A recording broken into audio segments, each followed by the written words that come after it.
Bonjour et bienvenue. Aujourd'hui, on s'attaque à une question qui nous vient tout droit du conflit russo-ukrainien et qui interpelle quand même pas mal.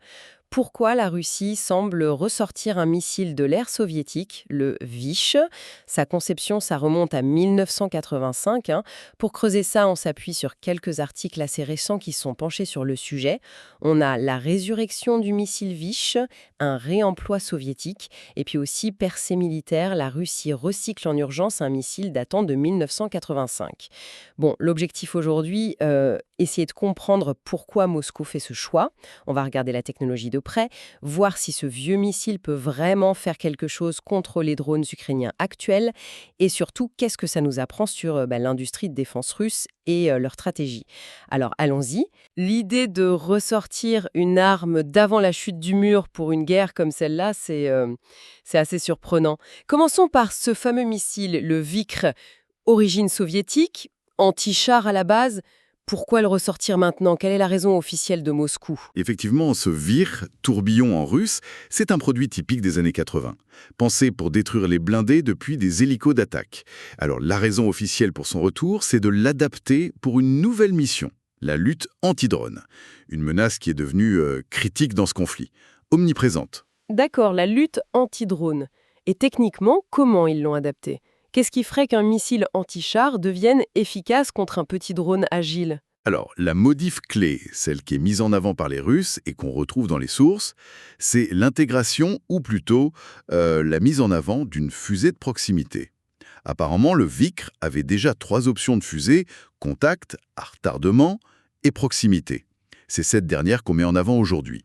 L'idée, c'est qu'elle déclenche l'explosion, pas à l'impact direct, très dur contre un drone rapide, mais quand le missile passe près, à environ 5 mètres. Ici, ça crée une zone d'effet, une gerbe d'éclat, qui peut neutraliser le drone même sans le toucher pile poil.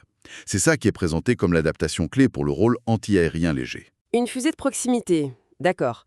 Mais si cette option existait peut-être déjà, comme certains le disent en rappelant des capacités antiaériennes un peu anciennes, qu'est-ce qu'il y a de vraiment nouveau là-dedans, en fait?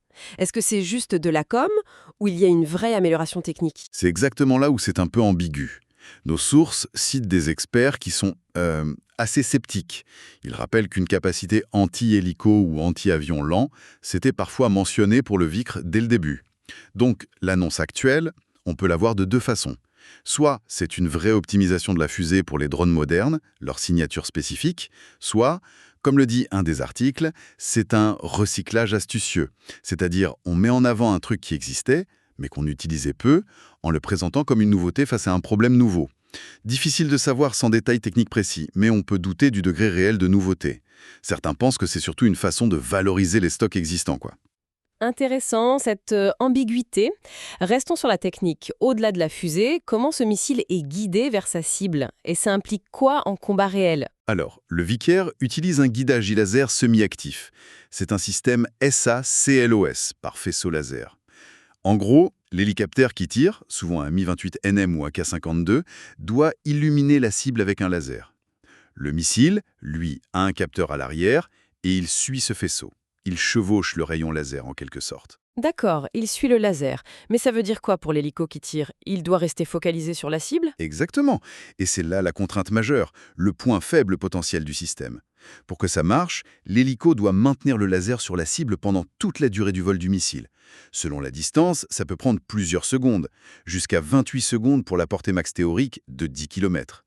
Et pendant tout ce temps, l'hélico doit rester assez stable, voire quasi immobile en vol stationnaire, ou alors voler très lentement, pour assurer la précision. Attendez, rester quasi immobile, presque 30 secondes en pleine zone de combat, ça me paraît incroyablement dangereux. Surtout avec les défenses antiaériennes portables, les manpads et tout le reste. C'est exactement le point critique que soulignent beaucoup d'analystes dans nos sources. Cette nécessité d'immobilité ou de vol très lent, ça expose l'hélicoptère de façon significative. Il devient une cible bien plus facile à repérer et à engager pour les défenses adverses. Et dans le contexte ukrainien, où les forces de Kiev ont montré une certaine efficacité avec leur défense antiaérienne, c'est un risque opérationnel énorme. Pour l'appareil, qui coûte cher, et bien sûr pour l'équipage. Donc, si je résume, un missile des années 80, modernisé avec une fusée de proximité dont on débat la nouveauté, un système de guidage qui rend l'hélico très vulnérable et une portée limitée à 10 km. Vu comme ça, son efficacité contre les drones ukrainiens, elle est évaluée comment? Parce que j'imagine que les avis doivent diverger là. Oui, c'est là que ça devient vraiment intéressant, parce que les évaluations sont radicalement différentes. D'un côté, on a le discours officiel russe. Eux, ils présentent cette adaptation du VICR comme une réponse pertinente, une avancée. Une posture de confiance, quoi. Tout à fait. La com officielle insiste sur la capacité à engager ses cibles aériennes grâce à la fusée de proximité et la précision supposée du laser. Mais de l'autre côté, d'après les articles, le scepticisme domine chez pas mal de spécialistes militaires indépendants. C'est quoi leurs arguments? Le doute principal, c'est sur la capacité réelle du VICR, même modifiée, à gérer la menace drone telle qu'elle existe en Ukraine. Les experts soulignent plusieurs points. D'abord, la tactique ukrainienne souvent c'est des drones en essaim ou en tout cas nombreux et coordonnés. Un hélico avec un VICR ne peut engager qu'une cible à la fois, et pendant ce temps, il est vulnérable. Donc saturer un tel système, ça semble assez facile. Ensuite, la vitesse, l'agilité de certains drones, leur petite taille, ça rend l'acquisition et le suivi laser difficiles, surtout de loin. Et puis, bien sûr, cette contrainte d'immobilité de l'hélico, beaucoup la jugent rédhibitoire dans un espace aérien contesté. Alors, intercepter quelques drones isolés, peut-être, mais gérer une attaque coordonnée, ça paraît très compliqué avec ce système. Cet écart entre l'annonce et l'analyse critique est assez frappant, quand même. Comment on peut interpréter ça? C'est juste de la propagande ou ça révèle quelque chose de plus profond sur l'état de l'industrie de défense russe? C'est une excellente question. Et ce décalage, d'après les analyses qu'on a lues, ça s'inscrit dans un schéma plus large qu'on observe dans le complexe militaro-industriel russe. Les sources rappellent que Moscou a fait beaucoup d'annonces spectaculaires ces dernières années. On parle de drones furtifs comme le S-70 Okhotnik, de missiles hypersoniques comme le Zircon ou le Kinjal, ou même de projets très médiatisés mais dont on ne sait pas trop où ils en sont, comme ce fameux drone sous-marin nucléaire, le Poséidon, ou CBTS 61-100 000. Or, beaucoup de ces programmes, d'après diverses sources occidentales ou même russes, rencontrent des retards, des problèmes de financement, des difficultés de production en série, et parfois des performances réelles moins bonnes qu'annoncées. Donc, cette résurrection du VICR, ça pourrait être un symptôme de ces difficultés? Une façon de faire du neuf avec du vieux, parce qu'ils n'arrivent pas à déployer rapidement des solutions anti-drones vraiment modernes et en masse. C'est une interprétation plausible, oui, qui ressort de nos lectures.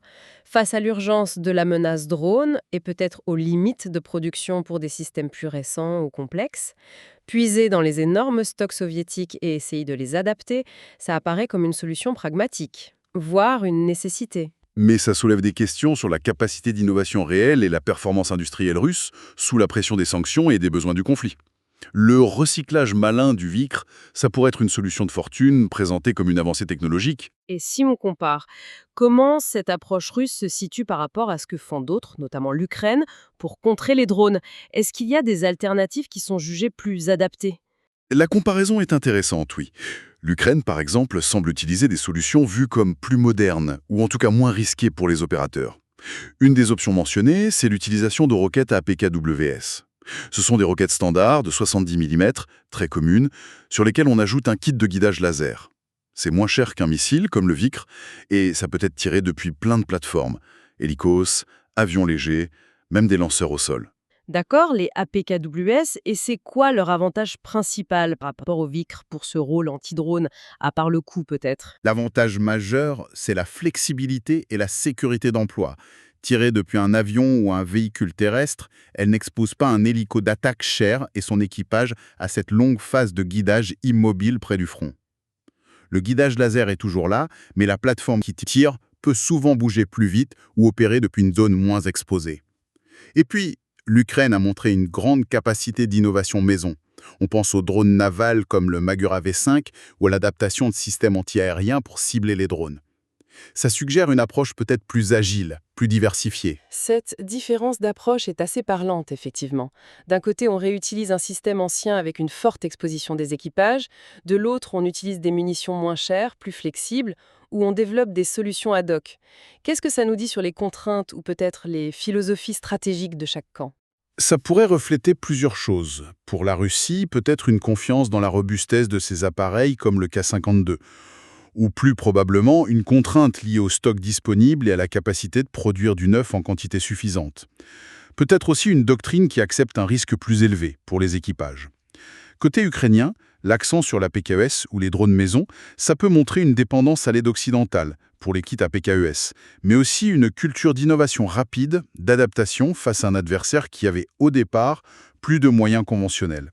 Ça met en lumière deux façons différentes de gérer le risque et de répondre à un champ de bataille qui évolue très vite. Son efficacité anti-drone, les contraintes techniques, la comparaison avec d'autres approches, quelle image plus globale ça nous donne de la stratégie russe actuelle? On voit bien qu'ils essayent d'adapter un arsenal hérité de la guerre froide aux défis très actuels de la guerre des drones. C'est reconnaître implicitement l'importance de cette menace, mais les infos qu'on a suggèrent que même si les stocks soviétiques sont énormes, leur adaptation n'est ni simple, ni forcément très efficace face aux tactiques et technologies d'aujourd'hui. L'intensité et la nature de la guerre en Ukraine semblent vraiment pousser l'outil militaire russe dans ses limites. Un rebranding, ça souligne une tension. Une tension entre les besoins urgents du terrain et les capacités réelles de l'industrie de défense russe à fournir des solutions nouvelles et performantes à temps et en quantité. Ça touche à la question de la soutenabilité de leur effort de guerre sur le long terme. Et concrètement, ce projet de Viacre anti-drone, ça en est où?